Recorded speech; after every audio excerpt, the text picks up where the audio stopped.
The school bus drop-off system remains an area of concern for residents here in Providenciales. Last week we showed you how the bus drivers let off students right onto the Leeward Highway. And now today we're hearing from senior traffic officers of the Royal Turks and Caicos Islands Police Force. These school buses that we have in Turks and Caicos, the doors are on the right hand side, and we drive on the left hand side of the road, which means that the kids are let out directly on the highway.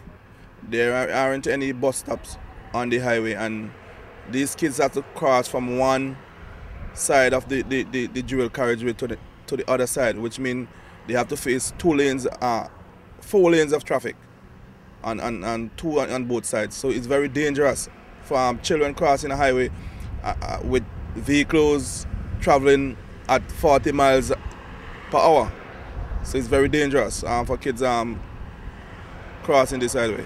The police traffic head said if a driver doesn't see a child, it can result in a fatality, as driving on the highway is not like driving in a residential area. He said the roads are busy, and he urged the bus drivers to use their discretion when doing the drop-offs. He recommends that all motorists drive with extra precaution. You have to keep your eye open. Just across the road there's a school, and where there's a school there's children, and children tend to wander away, and you know we have small kids, so you got to drive with your eyes open. If you see a school bus, because most of the school buses are in bright yellow, and you're approaching that school bus, approach with caution. Always prepared to stop. Meantime, News 4 caught up with principal of the Clement Howell High School, Lloyd Farron, who said he is aware of the problem, and along with Executive Tours, who are the contracted transport company, are trying to solve the problem. We recognize that there is a problem with the drop-off system with regards to the school buses. Mr. Kondai met earlier this week as a follow-up to the story that was heard, and we at our meeting we discussed the situation.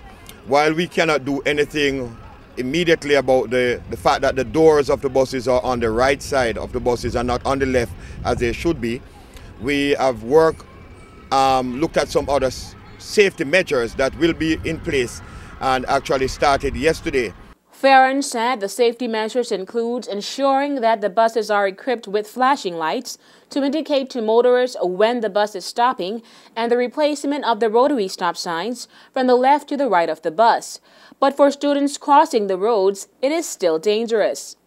We realize that crossing poses some problem, and so what we have decided to do is that we will, as much as possible, we will not be leaving students on the left side of the road who intend to cross over to the right.